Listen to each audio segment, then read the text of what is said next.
వేరే రాష్ట్రాల్లో కూడా ఆల్రెడీ చేయాలని చెప్పి చాలా మంది రావటం వాళ్ళ చూడటం జరిగిందని చెప్పి సందర్భంగా తెలియజేస్తుంది. ఇంకా వేరే రాష్ట్రాల్లో కూడా స్టార్ట్ చేసిన అటువంటిది ఇంత మంచి ప్రోగ్రాం దీన్ని ఎందుకంటే గతంలో చాలా అవస్థలు పడేవారు. ఈ రేషన్ తెచ్చుకోవటానికి రేషన్ షాప్కి వెళ్లి లైన్లో నుంచోవటం, అది సర్వర్ పనిచేయట్లేదని తమ్మి పడటం లేదని చెప్పి ప్రయాసాలు కోర్చి వాళ్ళ కూలి పనులకు వెళ్లేది కూడా పన్నులు మానుకుని ఇవాళ కోటి చిల్లరి కార్డుల్లో మెజార్టీ రెక్కాడి తేలికని డొక్కాడిని జనం చాలా మంది ఉన్నారు. వాళ్ళందరూ కూడా రోజుకి 300 నుంచి 500, 600 రూపాయలు కూలి పనులకు వెళ్లి ఆ పని చేసుకుని సంపాదించుకునే పరిస్థితిలో ఉన్నారు అని ఈ ఎండియూ బళ్ళు పెట్టడం వల్ల దగ్గర 17 రోజులు ఇంటింటికి వెళ్తాయి. మధ్యాహ్నం నుంచి ఆ సచివాలయం ఎక్కడుందో అక్కడ ఉంటుంది. అంటే ఒక పద్ధతి, ఒక టైము ఉంది. ఇక్కడ ఒకవేళ ఇంటికి వచ్చినప్పుడు తీసుకోకపోతే ఆ సచివాలయంకి వెళ్లి తెచ్చుకునే పరిస్థితి ఉంది. 17 రోజులు టైం ఉంది. ఏ రోజు కూడా పని మానే పరిస్థితి లేకుండా ఈ బళ్ళ ద్వారా ఇచ్చే కార్యక్రమం జరుగుతూ ఉంది. చాలా మంది ఆనందపడతా ఉన్నారు, తీసుకుంటున్నారు. దీని విషయంలో చాలా మంచి జరుగుతూ ఉంది. కానీ ఇవాళ ఈ వ్యవస్థని తీసేసి మరి రేషన్ దుకాణాల ద్వారా తీసుకోవాలని చెప్పి నిర్ణయం తీసుకుంటాం ఎంత దారుణంగా ఉందంటే ఆశ్చర్యం వేస్తుంది. ఇవాళ మీరు 99 పైసలకే ఎకరం ఇస్తారు. కోట్లాది రూపాయలు విలువ చేసే భూములు 99 పైసలకే ఇస్తారు. కానీ అక్కడ మీరు 10,000 ఉద్యోగాలు ఎన్నో వస్తాయంటారు. అవి వస్తాయో అయినప్పుడు. కానీ ఇక్కడ ఈ వ్యవస్థ వల్ల 20,000 కుటుంబాలు అంటే దగ్గర 10,000 మంది ఎండియూ బళ్ళు వాళ్ళు ఉంటే వాళ్ళకి అసిస్టెంట్ గా ఇంకో 10,000 మంది దగ్గర 20,000 కుటుంబాలు దీని మీద బతుకుతా ఉన్నాయి.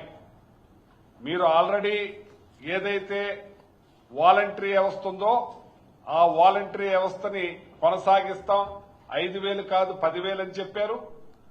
వాళ్ళకి మాయ మాటలు చెప్పారు. ఇంకా ఒక అడుగు ముందుకేసి డ్రామానాయుడు ఆ పాలకొల్లు మీకు కంటిన్యూ అవుతుంది, మీ వాలంటీర్ని తీసుకుంటున్నాం మేము, మరి కంటిన్యూ అయినాక మన ఇంటికి కాజా పూతరేకలు తీసుకుని వచ్చేసేయండి, మన ఇంటికి వచ్చేసేయాలి మీరు కాజా పూతరేకలు తీసుకుని అని చెప్పి అక్కడ చెప్పాడు అతను. ఇన్ని మాటలు చెప్పిన వాళ్ళు 2,60,000 మందిని నిష్కారణంగా తీసేసింది మీరు కాదా అని అడుగుతున్నాను. ఇవాళ గవర్నమెంట్ వైన్ షాపులు పెట్టి దగ్గర 20,000 పైబడి కుటుంబాలు దాని మీద బతుకుతా ఉంటే అవి తీసేసి మీరు ఇవాళ మళ్ళీ ఒక 20,000 కుటుంబాలని రోడ్డును పాలు చేశారు.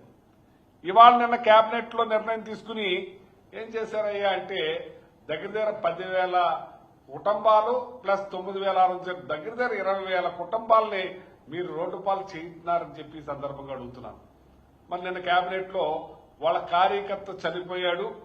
ఆ కార్యకర్త కొడుక్కి కేబినెట్ లో నిర్ణయం తీసుకుని ఉద్యోగం ఇచ్చే కార్యక్రమం తీసుకున్నారు. మంచిదే, కాదనలేదు. మీరు పుష్కరాల్లో దగ్గర 29 మంది చనిపోయారు. మీరు గుంటూరు జిల్లాలో తిరిగినప్పుడు అక్కడ 8 మందో 9 మంది చనిపోయారు. ఇంకో చోట 3 మందో చనిపోయారు. ఆ కుటుంబాలు ఏం చేశారండి? ఆ కుటుంబాలకు ఎందుకు ఉద్యోగాలు ఇవ్వలేదు మీరు? ఆ కుటుంబాలు కూడా మీ వల్లే చనిపోయారు కదా. ఇతను మామూలుగా మీ కార్యకర్త చనిపోయాడు, ఇక్కడేమో వీళ్ళు మీ వల్ల మీ నిష్కారణంగా మీ కారణం వల్ల చనిపోయిన వాళ్ళ కుటుంబాలు ఏమైనాయండి? అట్లకి లేదు.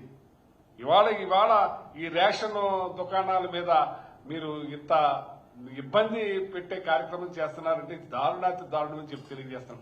ఒక పక్కనేమో వైన్ షాపులు, ఆ వైన్ షాప్ కి మళ్ళీ అటాచ్డ్ రూమ్, ఆ రూమ్ ఇంకా తెల్లవారు నడుస్తూనే ఉంటది. ఇక 24 గంటలు ఆ రూమ్ లో మందు అమ్ముతానే ఉంటారు యథేచ్ఛగా.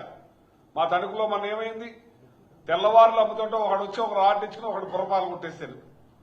ఒక ఏలుపూరు గ్రామంలో ఒక మనిషిని 3:30కి చంపేశారు. అంటే మీరు ఆ టైం దాకా అమ్మబట్టే కదా అసలు జరిగింది. ఇలాంటి అన్ని జరుగుతూ ఉన్నది మాత్రం మీకు కావాలి. ఇంటికి మాత్రం డెలివరీ చేస్తున్నారు. ఏది మందు డెలివరీ అవుతుంది ఇంటింటికి, కానీ ఈ రేషన్ డెలివరీ మాత్రం వద్దంటున్నారు. ఇందులో పెన్షన్దారులు ముసలి వాళ్ళు ఉన్నారు, మరి అంగవైకల్యం ఉన్న వాళ్ళు ఉన్నారు, చాలా మంది పనికెళ్లే వాళ్ళు ఉన్నారు.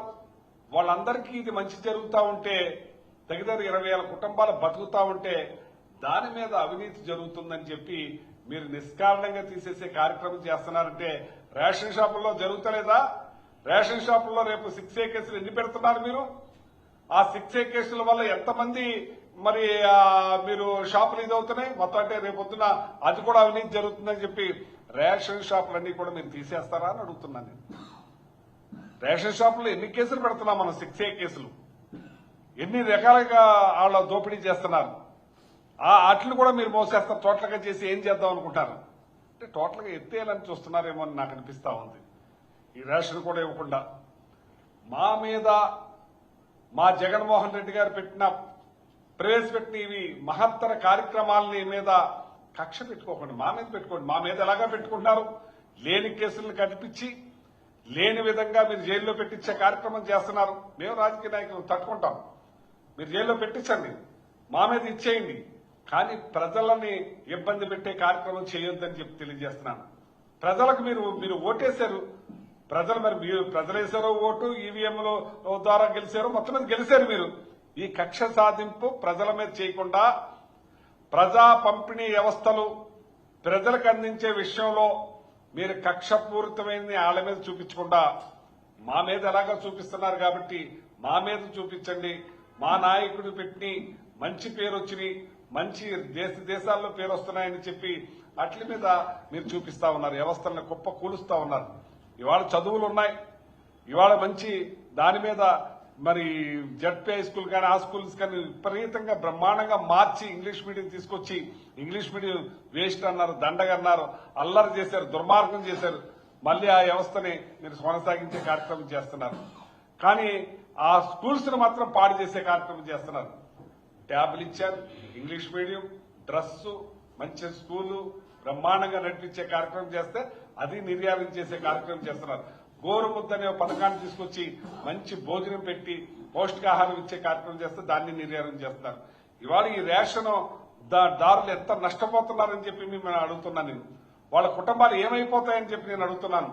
ఈ ఎండిఓ బళ్ళు తీసుకొచ్చి వాళ్ళకి ఇచ్చి వాళ్ళ ద్వారా నడిపించి కాల పరిమితి పెట్టి ఇదే మనోహర్ గారు చెప్పారు 2027 వరకు నడిపిస్తాం, ఆ తర్వాత మీకు బళ్ళని హ్యాండ్ ఓవర్ చేస్తామని చెప్పి తెలియజేసి ఇప్పుడు మరి సడన్ గా మీరు ఇలా ఎత్తేసారంటే వాళ్ళ పరిస్థితి ఏం కానని అడుగుతున్నాను. వాళ్ళ బ్యాంకుల పరిస్థితి ఏమని చేయాలని నేను అడుగుతున్నాను. ఇవన్నీ కూడా మీరు దృష్టిలో పెట్టుకుని ఇది కొనసాగించవలసిన అవసరం మీకు ఉందని చెప్పి ఈ సందర్భంగా తెలియజేస్తున్నాను. మరి ఇవాళ ఎన్ని రకాలుగానంటే ఇది అసలు ఏదో ఉన్నది కదా ఏంటంటాను. మీరు మీ పరిపాలన ఏ విధంగా చేయాలనుకుంటున్నారు? మీరేమి డబ్బా 1,70,000 కోట్ల రూపాయలు సంవత్సరం తిరగకుండానే అప్పు చేసేశారు. ఏం చేశారో ఎవరికి తెలియదు. ఇవాళ జగన్మోహన్ రెడ్డి గారు అప్పు చేశారంటే 2,70,000 కోట్ల డీబీటీ ద్వారా ప్రజలకు కొట్టింది కనపడుతుంది. హాస్పిటల్స్ 17 హాస్పిటల్స్ కనపడుతున్నాయి, పోర్టులు కనపడుతున్నాయి, జట్టీస్ కనపడుతున్నాయి, ప్రతి గ్రామంలోని సచివాలయాలు కనపడుతున్నాయి, ఆర్బీకే సెంటర్లు కనపడుతున్నాయి. మీరు ఏం చేశారో తెలియదు. ఈ చిన్న కార్యక్రమం రాష్ట్ర ప్రజలందరికీ కూడా మేలు జరిగే కార్యక్రమాన్ని మీరు తొలగించే కార్యక్రమం చేస్తున్నారంటే ప్రజల మీద మీకున్న కక్ష అని అడుగుతున్నాను. లేకపోతే శాడిజమా అనుకోవాలా?